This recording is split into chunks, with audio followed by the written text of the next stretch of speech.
How many of you guys liked Wolfenstein? Wolfenstein 2, Wolfenstein Youngblood? I know a lot of you didn't like Wolfenstein Youngblood. We won't really go into that too much. But you know, it looks like they are making an Indiana Jones style type of game. And I want to talk about that. I want to talk about whether or not I feel like it's going to be an Xbox exclusive or what Machine Games and Bethesda are doing with this title. But before we get on with the video, definitely hit that like button if you guys enjoyed the video. You can always subscribe to the channel for weekly content. And don't forget to go there and follow me at Twitter at LordAddictILP.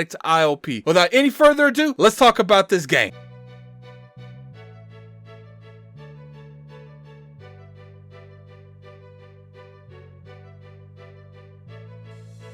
What's going on, you guys? Gaming Addict here, coming at you for another video. Today we're going to be talking about Bethesda. Yes, I know some of you are completely tired of talking about Bethesda, especially the Xbox buying Bethesda little whole scenario, but there is something different that we are going to talk about Xbox a little bit in this video, but we're going to be talking a little bit more about, you know, the actual game that's going to be made. Now, for those of you that's been living under a rock, yesterday Bethesda and Lucasfilm actually announced that they are going to be working together with Machine Games, the people who make Wolfenstein, on an Indiana Jones game. That's right, I said an Indiana Jones game, and that's kind of crazy if you think about it in general, because when I think of an Indiana Jones game, I think of like a third person. I think of maybe a Naughty Dog making this, somewhere over there with the people who made Crystal Dynamics, them making it. I don't think of Machine Games, a first-person shooter developer that made the Wolfenstein games. I don't think of them. Now, the reason I think that is because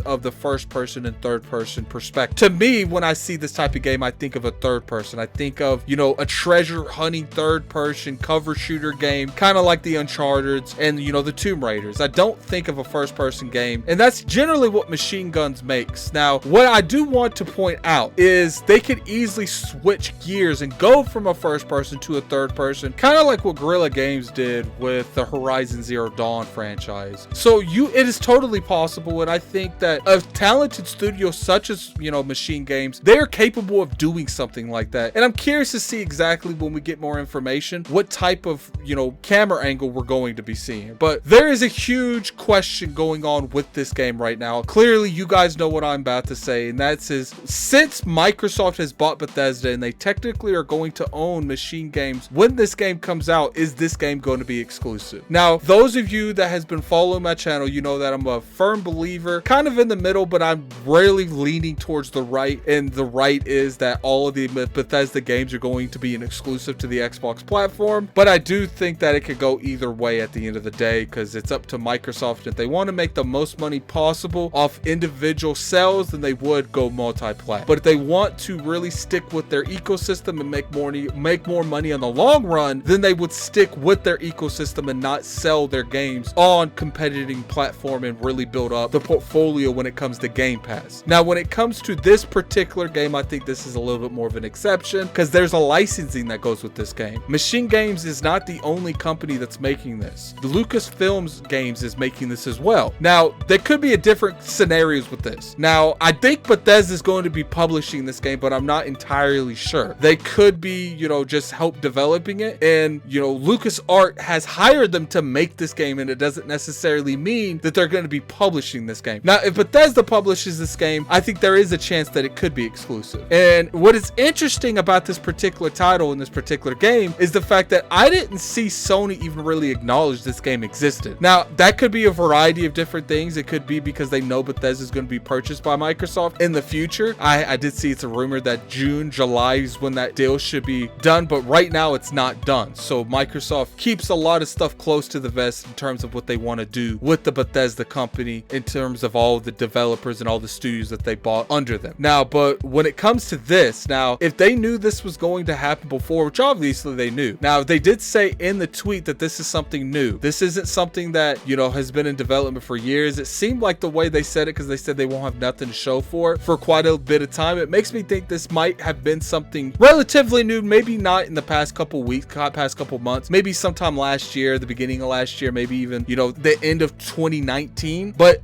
we don't really know that information. That's speculation, pure speculation on my part. Now, it's like I said, at the end of the day, it's whether or not this is going to be an exclusive to Microsoft. I honestly think that's a 50-50, you guys. I don't know what kind of agreements Bethesda has made with Disney and Lucasfilms Games, Lucas Games. I have no clue what their name is, but whatever kind of contract they've made with them, I don't know if it was preactively made with Microsoft or without Microsoft. Now, clearly, from what Aaron Greenberg said on RDX, I'm pretty sure it was RDX, that this deal with Bethesda was made on the last minute. Now, clearly, they've been trying to buy them for years, but Bethesda would have been making decisions with the assumption that they wouldn't be owned by another company a year later. Now, one thing I will say, you know, trying to be the middle ground here, is one of the reasons that Microsoft might be able to make this an exclusive. It's not like the Outer Worlds deal. It's not like the Hellblade deal. It's not like any of the Psychonauts deals or even the Wasteland deal. When they originally bought these companies, well, those companies, they already had existing deals with the publisher that gave them the money, and they funded the money to make the game. Microsoft didn't buy those publishing companies. They just bought the developer, so they had to oblige to the publishing deal. Now, Microsoft is buying the publishing arm to Bethesda. It doesn't really matter if there is some kind of existing clause between Bethesda's publishing arms and Disney and the Lucasfilm games, but you know, maybe there's a little bit more leeway that Microsoft can get what they want because they own the publishing deal, and maybe they'll be able to make a little bit more arrangements with Disney so they can get that exclusivity, or at the very least be their day one Game Pass, which I think we all can pretty much agree that it's going to be day one Game Pass. But you know, I really want to point out the best news that has come out from this. It's not that, you know, Xbox potentially might have an exclusive Indiana Jones game. It's not even the fact that, you know, this is happening in general with Xbox or with Bethesda. It's the fact that it's looking like that agreement that, you know, EA made with Disney, with Star Wars in general games, that's over. It does look like that,